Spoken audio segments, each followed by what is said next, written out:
Juru bicara Densus 88 anti teror Kombes Aswin Siregar sudah membenarkan DE merupakan pendukung aktif ISIS dan kerap menyebarkan propaganda terorisme di media sosial. Polisi menduga DE tengah menyiapkan aksi penyerangan ke Makobrimob dan sejumlah markas TNI.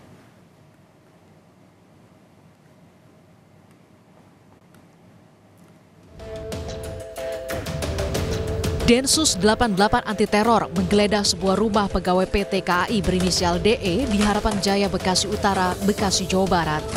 Dalam penggeledahan, anggota Densus 88 menangkap tersangka DE dan menyita sejumlah barang bukti, yakni ada 16 pucuk senjata api, ratusan peluru, magazin, buku berpaham teroris, dan juga bendera ISIS.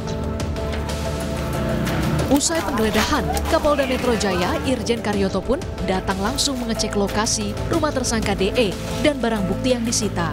Kapolda menyebut polisi masih mendalami pemasok senjata api milik DE. Anggota teroris yang bisa kita lihat dari hasil-hasil penggeledahan oleh teman-teman dari Densus bahwa itu ada senjata api, senjata api laras panjang. Ada senjata api juga laras pendek. Dari mana senjata apinya, Pak? Ya nantilah, baru nanti biar dikembangkan oleh rekan-rekan. Selain senjata api ada itu Pak ya, buku-buku atau apa itu Pak? Bendera. Ya itu kalau saya lihat tadi ada bendera ISIS. Sementara menurut Ketua RT setempat, tersangka DE baru tinggal 6 bulan di rumah tersebut. Sosok DE dikenal pribadi yang pendiam dan jarang bersosialisasi. BUMN. Mas Danan. KAI, Mas Dadannya. KAI, Pak. KAI. Interaksi jarang, cuma say hello aja sama dia. Udah lama Pak tinggal sini? 6 bulanan. Oh baru ya Pak? Kurang lebih baru. Dari hasil pemeriksaan, DE diduga aktif sebagai pendukung ISIS sejak 2014 lalu sebelum menjadi pegawai BUMN pada 2016. DE aktif menyebarkan paham teroris lewat media sosialnya dan berniat menyerang Makobrimob dan juga markas TNI. Tim Liputan, Kompas TV.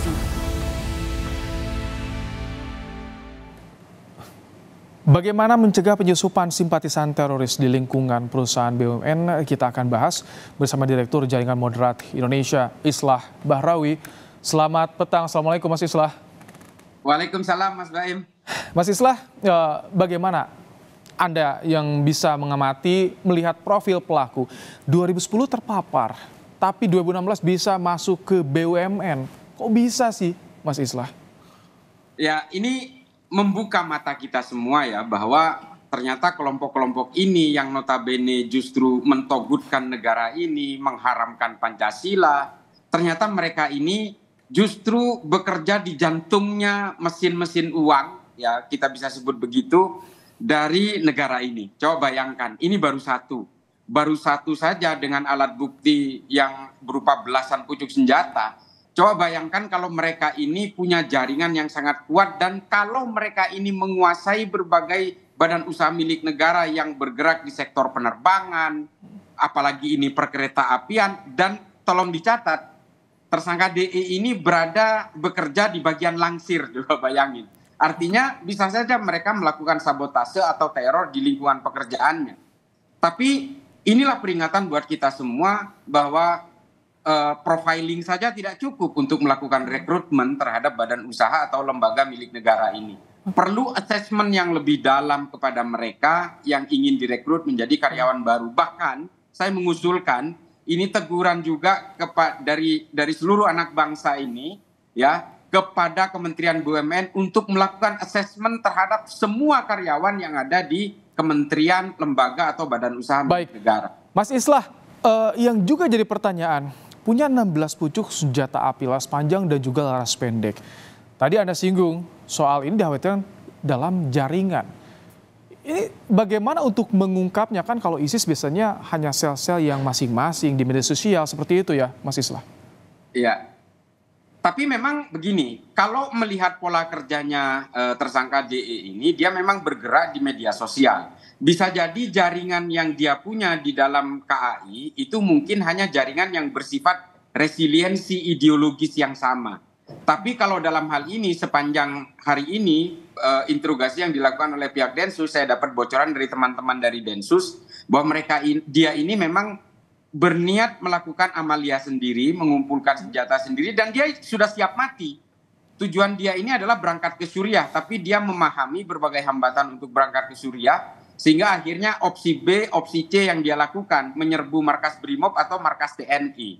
Karena dia sudah siap mati ini. Soal pengembangan hal-hal yang lain, siapa penjualnya, siapa yang menyediakan senjatanya, pendanaannya siapa, ini pasti sedang dalam pendalaman. Makanya Densus 88 yang saya tahu hari ini bekerja sama dengan Polda Metro Jaya untuk melakukan pengembangan, karena nantinya akan ada pidana umum dan ada pidana teror. Kalau ada kelompok pemasok, misalnya ada orang-orang yang menjual, tapi punya ideologi teror yang sama, pasti akan diseret dengan undang-undang teror. Baik. Tapi kalau sekedar transaksi jual beli biasa mungkin pidana umum. Tapi tentu saja ini semua tidak akan dibiarkan begitu saja. Tadi soal assessment, 2014 berbayat ke ISIS, 2016 masuk BUMN. Jadi tidak bisa di tracing atau seperti apa sih untuk bisa masuk ke BUMN? Karena ini tadi bahaya sekali seperti yang Anda sampaikan, Mas Islah. Ya, saya kira dulu mungkin hanya dilakukan profiling saja. Padahal kalau kita lihat di medsosnya tersangka DE ini, sepertinya ada seorang akun yang mendoakan dia dan mendukung dia, yang bisa jadi kalau dilihat di akun Facebooknya tersangka DE ya, ini sepertinya ibunya, tapi kita nggak tahu. Tapi saya hanya melakukan asumsi pribadi ya, kalau melihat dari akun Facebooknya yang ada di Facebook itu memang ada ibu-ibu yang mendoakan dia, mendukung dia, yang bernama Umi siapa itu. Saya kurang tahu. Tapi pada intinya adalah kalau hanya sebatas profiling saja saya kira tidak cukup. Harus betul-betul dilakukan assessment secara mendalam terhadap pemahaman ideologi terhadap setiap orang yang ingin bekerja di lembaga-lembaga atau badan usaha milik negara. Kita tidak boleh terlalu menyimplifikasi persoalan ini. Nanti betul-betul nanti lembaga negara ini justru diisi oleh orang-orang yang punya niatan jahat terhadap negara ini sendiri. Karena kan tadi di berita informasi yang kami peroleh juga bahwa ini aktif di media sosial, dia aktif sebagai karyawan aktif juga di PT KAI. Ada amalia rencana untuk menyerang Makobrimob dan juga markas TNI, Mas Islah. Iya betul. Sesuai pengakuan dia juga terhubung dengan salah satu jaring medsosnya ISIS di Indonesia yang sudah ditangkap oleh Densus 88 kurang lebih sekitar akhir tahun lalu, namanya An-Najiyah.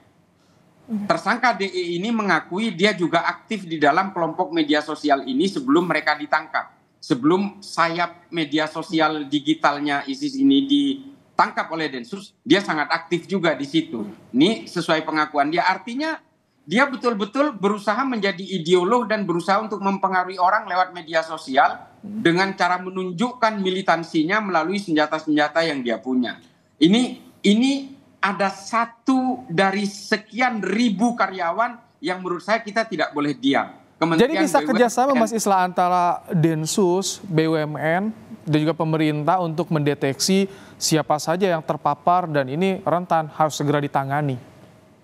Betul, Densus 88 sebenarnya punya tool untuk melakukan, punya alat, punya instrumen untuk melakukan assessment secara mendalam terhadap mental ideologi siapapun. Densus punya alat itu dan dipakai oleh Akademi Kepolisian di Semarang.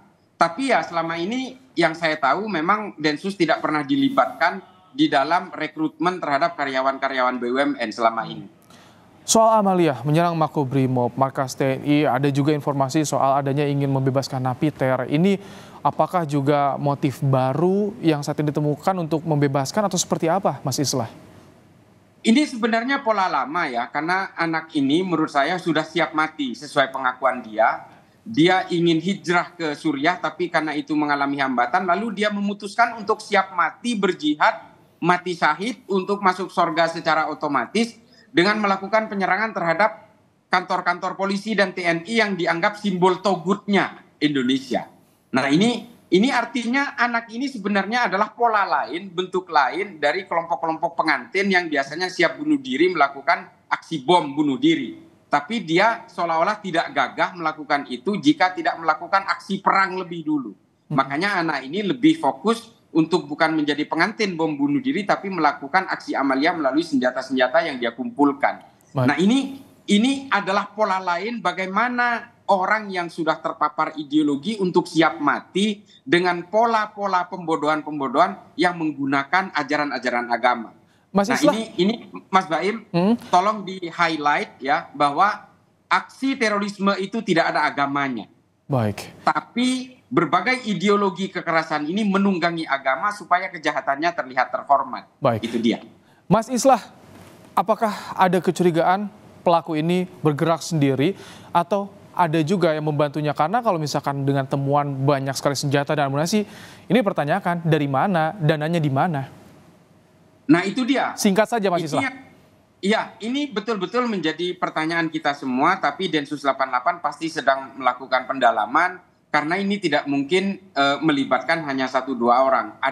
Ada beberapa orang yang oknum yang mungkin menyuplai peluru, menyuplai senjata, ada senapan serbu buatan Pindad. Ini kan ada Baikal, ini kan senjata-senjata yang aneh-aneh semuanya. Dan juga ada rakitan yang juga dijual kepada dia. Dan ini pasti ada pendananya. Ini pasti sedang pendalaman oleh Densus. Mas Islah, terima kasih telah menyampaikan pandangannya dalam program Kompas Petang sore hari ini. Sehat selalu Mas Islah.